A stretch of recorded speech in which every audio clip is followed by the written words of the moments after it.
నాగేశ్వర అధ్యక్ష, ఎవరైతే గ్రామాల నుంచి వలసపోయారో ఆ భూములను ఇన్నాళ్ళు కాపాడుకుంటూ వచ్చారో ఆ భూములన్నిటి మీద ఇవాళ ఈ చట్టం కనుక అదే విధంగా అమలు చేస్తే దేవాదాయ భూములు ఉండవు అధ్యక్ష, మైనార్టీ భూములు ఉండవు అధ్యక్ష. దీని మీద మన సమగ్ర విచారణ జరగాల్సిన అవసరం ఉంది. రీసర్వే విషయంలో కూడా ముఖ్యమంత్రి గారు, రెవెన్యూ మంత్రి గారు మాట్లాడి రీసర్వేలో చాలా లోపాలు జరిగినాయి సార్, చాలా లోపాలు జరిగినాయి. దాన్ని మళ్ళీ ఎలా రెక్టిఫై చేస్తారో ఆలోచించమని విజ్ఞప్తి చేస్తా ఉన్నాను. నారాయణ రెడ్డి గారు.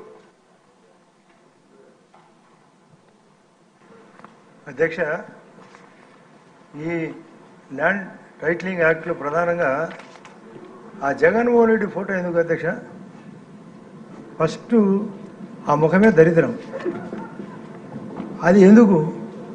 అసలు దానికి కారణం అమరావతి రైతులు భూ సమీకరణలో వాళ్ళు ధర్నాలు చేయడం, వాళ్ళని దెబ్బకొట్టేదానికి దృష్టిలో పెట్టుకొని రాష్ట్రం అంతా అదే పద్ధతిలో దెబ్బకొట్టేదాని కోసం చేసిన ప్రయత్నమే ఇది. ఇప్పుడు బుచ్చయ్య చౌదరి గారు చెప్పినట్లు దేవాలయ భూములు దేవుని ఫోటో బదులు అతని ఫోటో, ఒక్కు బోర్డు ల్యాండ్స్ ఫోటో బదులు ఆయన ఫోటో ప్రతి చోట ఉండాలా. రేపు భూసేకరణ భూ సమీకరణ ఉండకూడదు.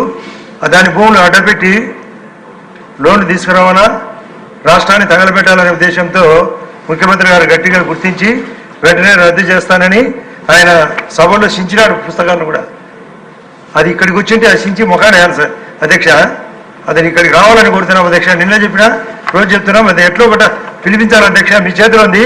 ఇలాంటి తప్పులు చేయకుండా ఉండాలంటే ఇట్లాంటి యాక్ట్ ఉండకూడదు అధ్యక్ష. సార్ మనోహర్ గారు.